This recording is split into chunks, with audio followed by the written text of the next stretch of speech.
Thank you for tuning in again. We hope you were blessed by the part one of this, where we looked at the nature of God, that God declares the end from the beginning. Today we're going to continue looking at that, where we trust that this word of exhortation will be transformational but not informational, in Jesus' name. In Psalm 139, reading from verse 14, I'm reading from the New Living Translation.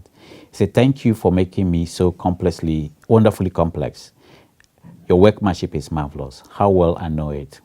You watched me as I was being formed in uttermost seclusion, as I was woven together in the dark of the womb. You saw me before I was born. Every day of my life was recorded in your book. Every moment was laid out before a single day had passed." So here David was saying that God declares the end from the beginning, he actually writes between the time God declares the end to you from the beginning, between that time frame when God declares something and when it happens, he writes down every single day of our life. Every day events are recorded. So it is our responsibility to find out what that event is. A typical example, it's Josiah in the Bible, where every single event about Josiah's life was written in the scrolls. And when he found it, he executed that. He tore down the high places of Baal and all those altars, and he grounded every single thing that was written in the book of life. He fulfilled his destiny. And it's true that God wrote down everything before, because when God was talking to Jeremiah, he said, "Before I formed you, I knew you." So God knows us.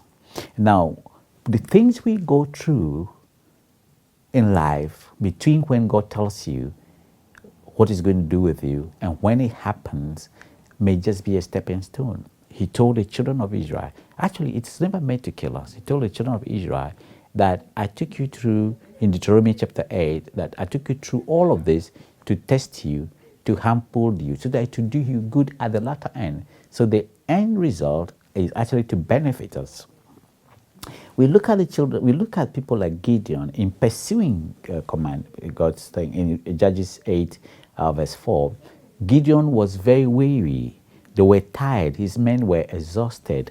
But the Bible said they still pursue whatever they had. Whenever God tells you something, they made a promise to you, you may get tired. Your aim is never to give up.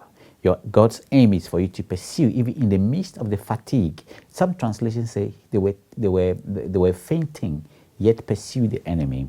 Whatever God set before you, it doesn't matter. He never promises it was going to be easy, but we have to have that resilience and in our spirit that even though we are fainting, we will continue doing what we want to do. At the end, we'll rejoice, and God will have a life fulfilling, and we'll feel God's presence and achievement, and somehow you feel good about yourself for doing what God has asked you to do.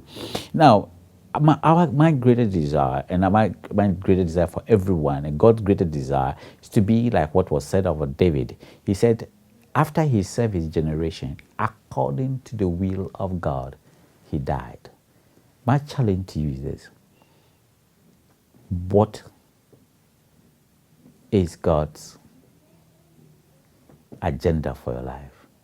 Has He told you? If God said He's going to make you a great preacher, doesn't mean you're going to be a great preacher overnight. If God said you're going to be an engineer, doesn't mean you're going to be an engineer overnight. You have to go through the process. I'm challenging you to go through the process. But that process has to go through God's own script, God's own time, not yours. Whatever you want to do, you will achieve it. But is it God's agenda?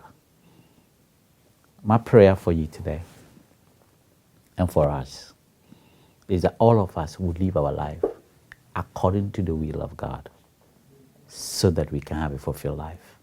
God bless you. Peace be unto you.